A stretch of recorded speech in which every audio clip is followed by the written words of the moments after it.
Selamat pagi semuanya, kami dari kelompok AJIA. Pada pagi hari ini, kami akan mempresentasikan tentang sistem informasi, organisasi, dan strategi.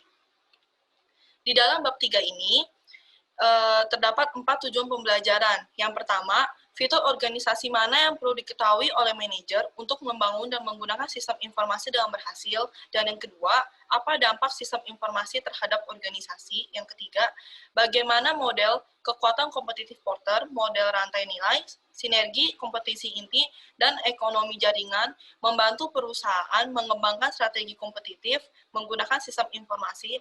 Dan yang keempat, apa saja tantangan yang ditimbulkan oleh sistem informasi strategis dan bagaimana cara mengatasinya. Dan Ted and Lyle ini merancang strategi teknologi informasi global. Terdapat dua masalah. Yang pertama, pelaksanaan itu persaingan yang ketat, dan yang kedua, sistem rekonsiliasi manual yang tidak efisien. Dan terdapat 4 solusi. Untuk solusi yang pertama, memusatkan akuntansi keuangan di satu lokasi. Yang kedua, menyatukan semua akun buku besar dan transaksi ke dalam satu sistem. Yang ketiga, integrasi sistem lama diperbarui ke dalam integrasi sistem yang baru. Dan yang terakhir, merevisi dan menyederhanakan proses bisnis berdasarkan praktik terbaik dari industri. Lalu, Ted and Lyle ini menggunakan teknologi untuk menghasilkan laporan keuangan dengan tingkat akurasi yang tinggi. Lalu yang terakhir, menunjukkan peran teknologi informasi dalam membantu organisasi mencapai tujuan strategis bisnis dan tetap kompetitif.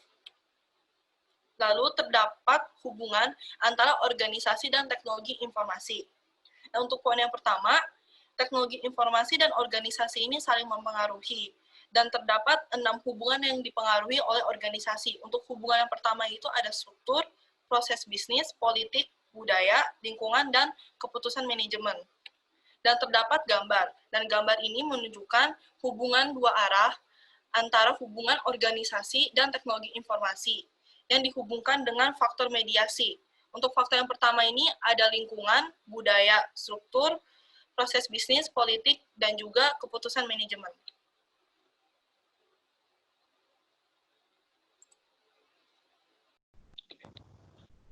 Apa itu organisasi? Definisi organisasi secara teknis. Struktur sosial formal yang memproses sumber daya lingkungan untuk menghasilkan keluaran. Badan hukum formal dengan aturan dan prosedur internal, serta struktur sosial. Definisi organisasi secara perilaku.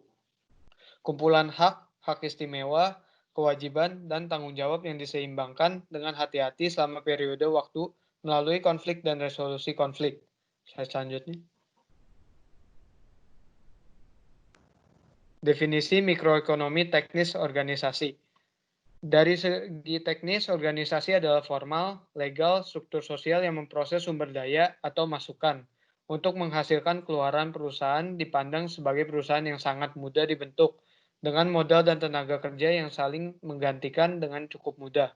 Dalam definisi mikroekonomi organisasi, modal dan tenaga kerja diubah oleh perusahaan melalui proses produksi menjadi produk dan jasa atau output to the environment.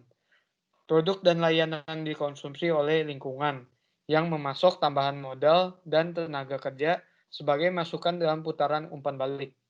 Slide selanjutnya.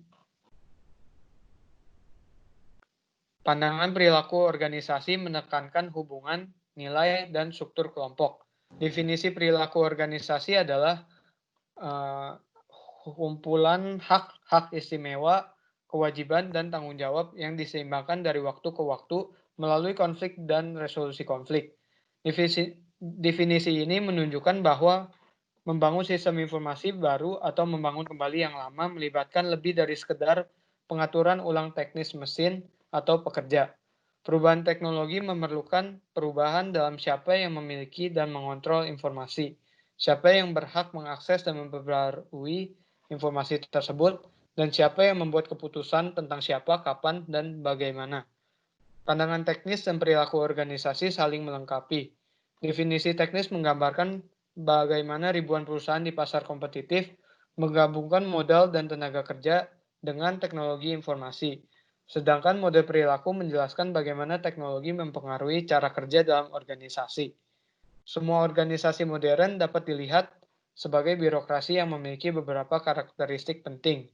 Pembagian kerja yang jelas, hierarki, aturan, dan prosedur eksplisit, penilaian yang tidak memihak, kualifikasi teknis untuk posisi, dan efisiensi organisasi yang maksimal. Selain itu, semua organisasi mengembangkan rutinitas dan prosedur bisnis, politik, dan budaya. Slide selanjutnya. Fitur organisasi adalah sebagai berikut.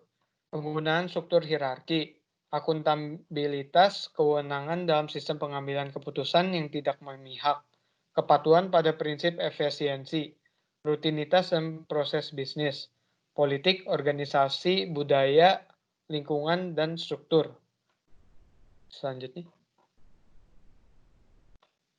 Rutinitas dan proses bisnis.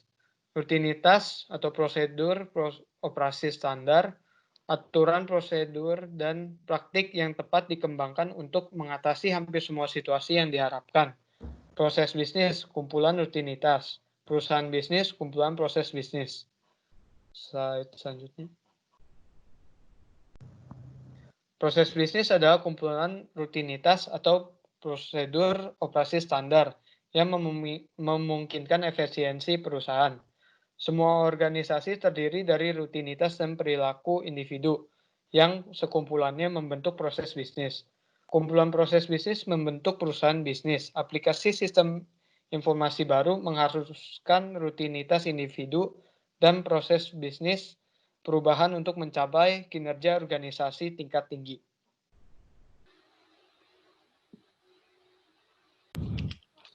Politik organisasi. Yang pertama itu sudut pandang yang berbeda mengarah pada perjuangan politik, persaingan, dan sebuah konflik. Dan yang keduanya itu adalah sebuah resistensi politik yang sangat menghambat perubahan organisasi. Yang dimaksud dengan resistensi politik itu adalah seperti kayak politiknya sedang bertahan atau sedang ada sebuah perlawanan atau menentang dari sebuah oposisi sehingga berpengaruh pada suatu organisasi. Slide selanjutnya. Budaya organisasi.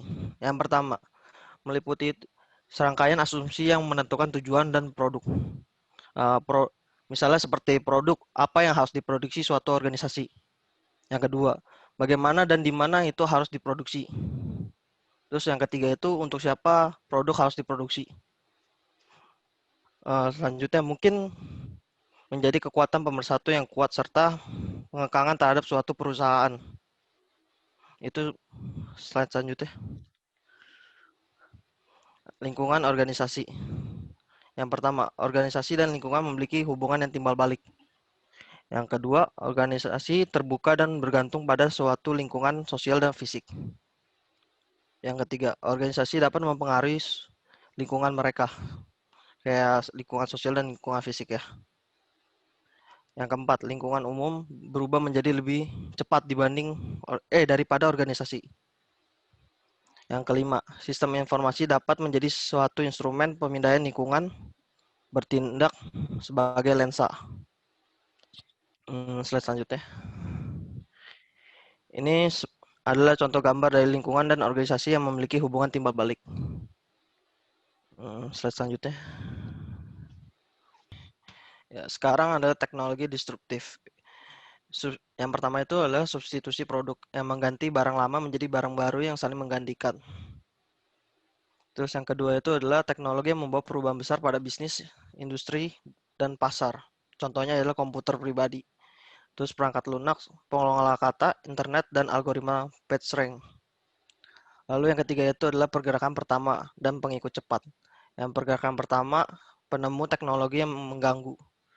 Yang kedua itu pengikut yang cepat, perusahaan dengan ukuran dan sumber daya untuk memanfaatkan teknologi itu.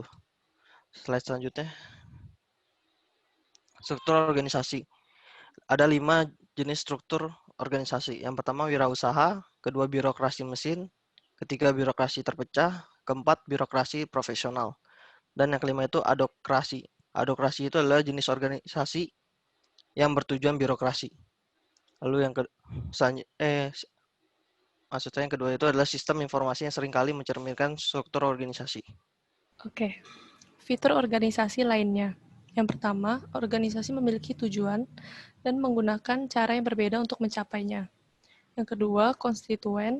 Yang ketiga, gaya kepemimpinan. Dan yang keempat, jenis tugas.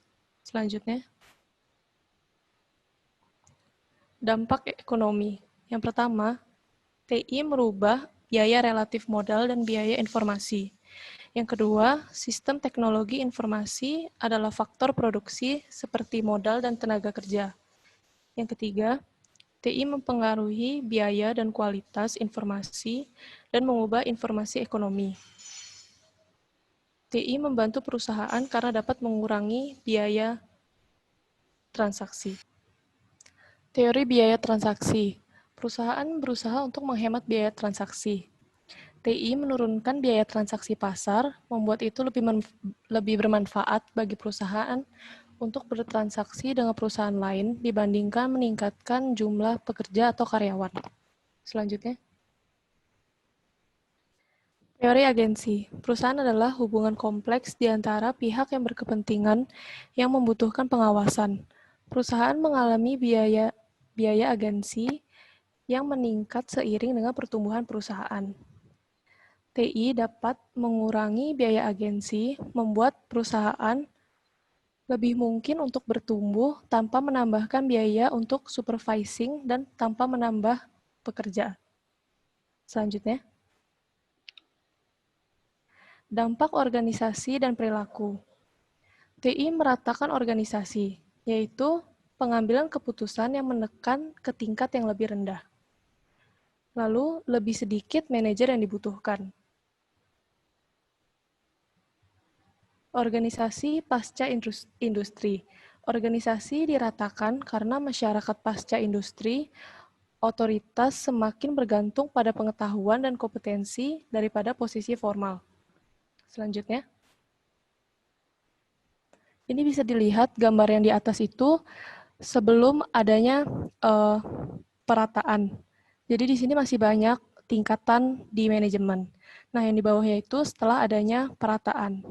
Jadi lebih Memahami resistensi organisasi terhadap perubahan.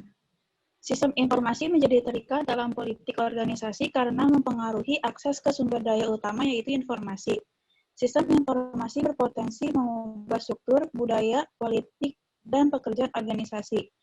4 faktor yang menunjukkan resistensi organisasi terhadap perubahan. Yang pertama ada sifat inovasi, yang kedua ada struktur organisasi, yang ketiga ada budaya organisasi, dan yang terakhir ada tugas dipengaruhi oleh inovasi. Selanjutnya, ketahanan organisasi terhadap inovasi sistem informasi. Menerapkan sistem informasi memiliki konsekuensi untuk pengaturan tugas, struktur, dan orang organisasi. Untuk mengimplementasikan perubahan, keempat komponen yaitu teknologi, tugas, struktur, dan orang harus diubah secara bersamaan. Selanjutnya, organisasi. Internet meningkatkan aksesibilitas, penyimpanan, dan distribusi informasi dan pengetahuan untuk organisasi. Internet dapat menurunkan biaya transaksi dan agensi. Contohnya, perusahaan besar memberikan manual internal kepada karyawan melalui situs web perusahaan, menghemat jutaan dolar dalam biaya distribusi. Selanjutnya, aplikasi untuk perancangan dan pemahaman sistem informasi. Faktor organisasi dalam merencanakan sistem baru. Yang pertama ada lingkungan hidup, yang kedua ada struktur organisasi, yaitu hierarki, spesialisasi, rutinitas, dan proses bisnis. Yang ketiga ada budaya dan politik organisasi. Yang keempat ada jenis organisasi, dan gaya kepemimpinan. Yang kelima ada kelompok kepentingan utama yang dipengaruhi oleh sistem, sikap pengguna akhir, dan yang terakhir ada tugas keputusan dan proses bisnis yang dibantu oleh sistem. selanjutnya yaitu Porter Competitive Forces Model atau sering diterjemahkan menjadi analisis 5 kekuatan Porter. Analisis 5 kekuatan milik Porter menyajikan pandangan secara umum mengenai suatu perusahaan, pesaingnya, dan juga lingkungannya. 5 kekuatan yang dimaksud adalah kompetitor tradisional, masuknya pendatang baru atau pesaing baru ke dalam pasar, substitusi produk dan jasa, pelanggan, dan juga supplier. Berikut merupakan model kompetitif forces milik Michael Porter. Dapat dilihat bahwa perusahaan dan juga pesaing berada di dalam lingkaran berwarna oranye, yaitu lingkaran pasar, di mana suatu perusahaan dan juga kompetitornya bersaing untuk memenangkan customer. Selain itu, ada new market entrants dan substitute products yang mungkin bisa menjadi ancaman bagi perusahaan. Selain itu, perusahaan juga harus memperhatikan suppliers-nya. Semakin banyak perusahaan memiliki kenalan supplier, akan semakin baik bagi perusahaan tersebut. Selanjutnya mengenai variabel-variabel yang ada pada model sebelumnya. Yang pertama yaitu kompetitor tradisional. Perusahaan bersama dengan kompetitor yang berasal dari industri yang sama akan secara terus-menerus berlomba-lomba untuk menciptakan produk yang baru, pelayanan yang baru, dan yang lebih efisien, baik dalam hal waktu maupun secara biaya. Selanjutnya yaitu new market entrance. Tiap industri memiliki barriers yang berbeda-beda. Ada beberapa industri yang mudah dimasuki, misalnya seperti industri makanan. Namun, ada juga industri yang lebih sulit untuk dimasuki, misalnya industri microchip. Lalu, perusahaan muda yang masuk ke dalam suatu industri juga memiliki beberapa keunggulan, misalnya memiliki peralatan yang lebih baru, angkatan kerja yang lebih muda.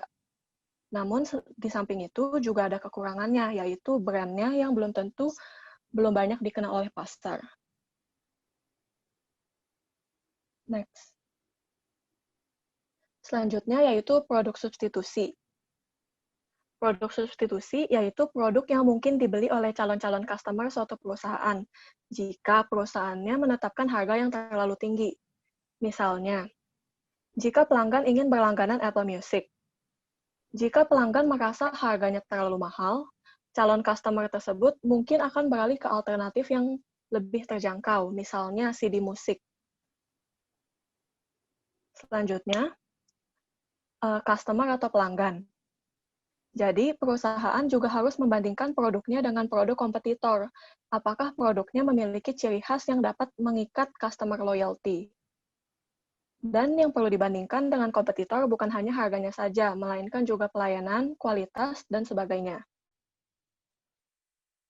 Yang terakhir adalah supplier. Semakin banyak supplier yang bekerja sama oleh suatu perusahaan, semakin besar kontrol perusahaan tersebut terhadap supplier barang, terhadap supplies barang. Nah, selanjutnya. 4 strategi generik dalam mengatasi kekuatan kompetitor dengan menggunakan IT.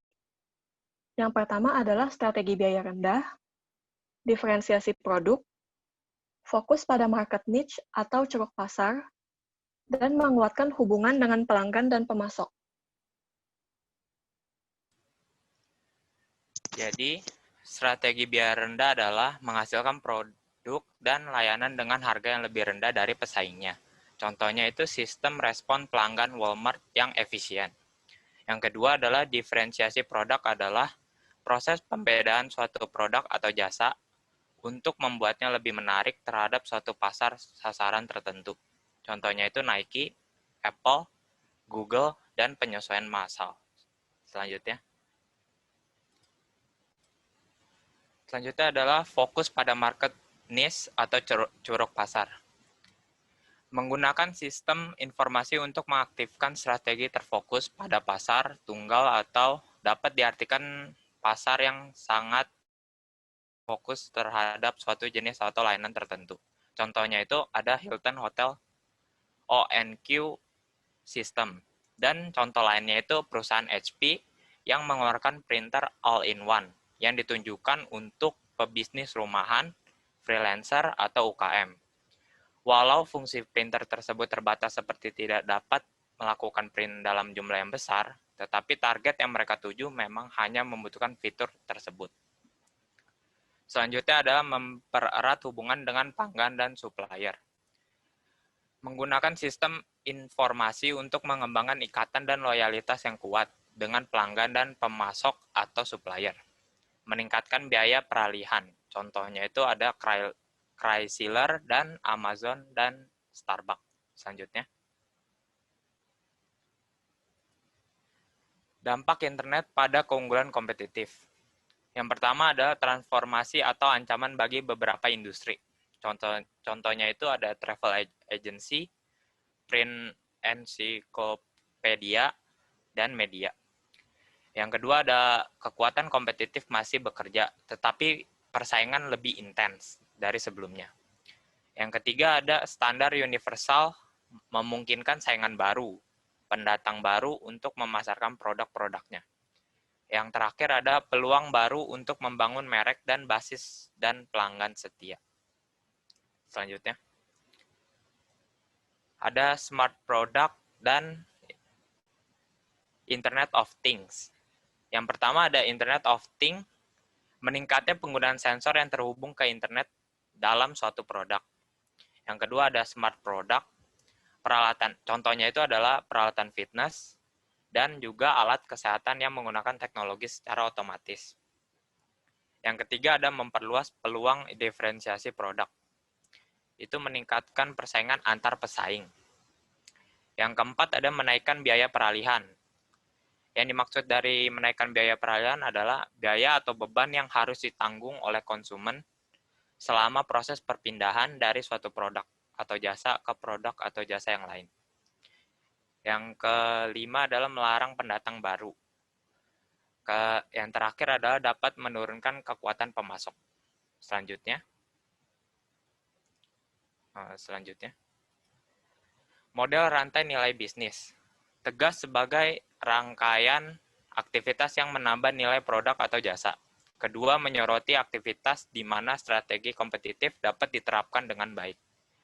Contohnya itu ada kegiatan primer dan kegiatan pendukung.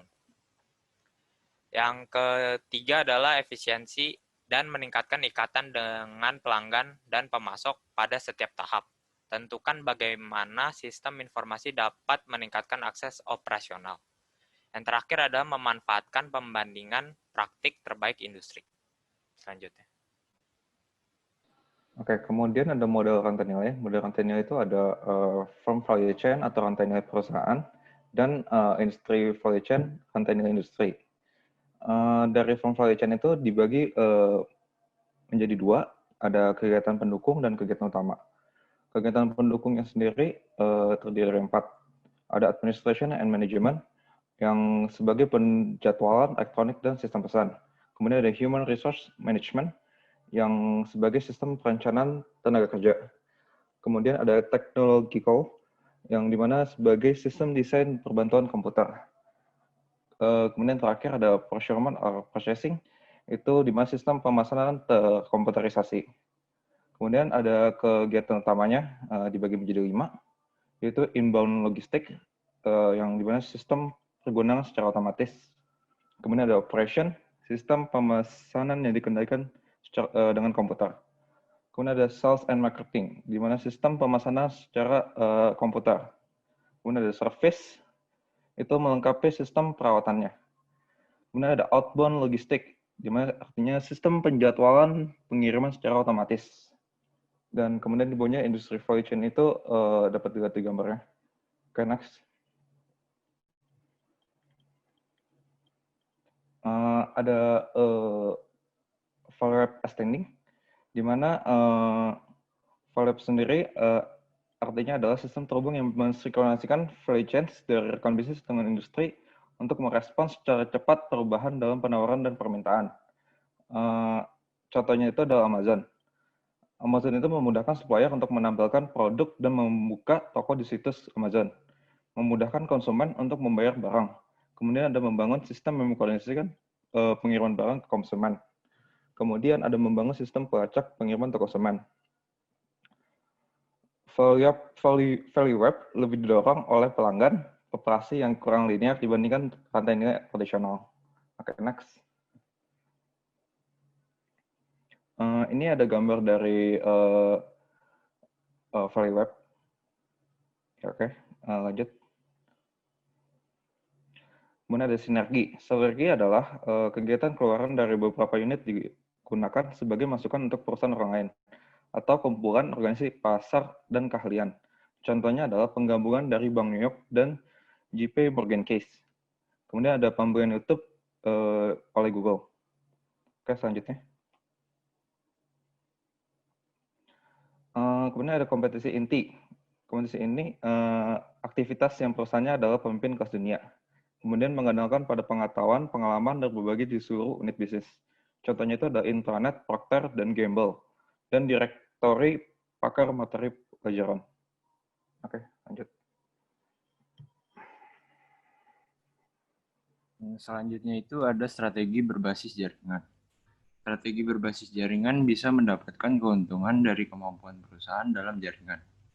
Yang termasuk dalam strategi berbasis jaringan adalah jaringan ekonomi, model perusahaan virtual, dan ekosistem bisnis. Selanjutnya. Yang pertama, biaya marginal untuk menambah peserta baru hampir nol, dengan keuntungan marginal yang jauh lebih besar. Yang kedua, nilai pertumbuhan komunitas yang besar. Yang ketiga, pertumbuhan nilai software seiring pertumbuhan.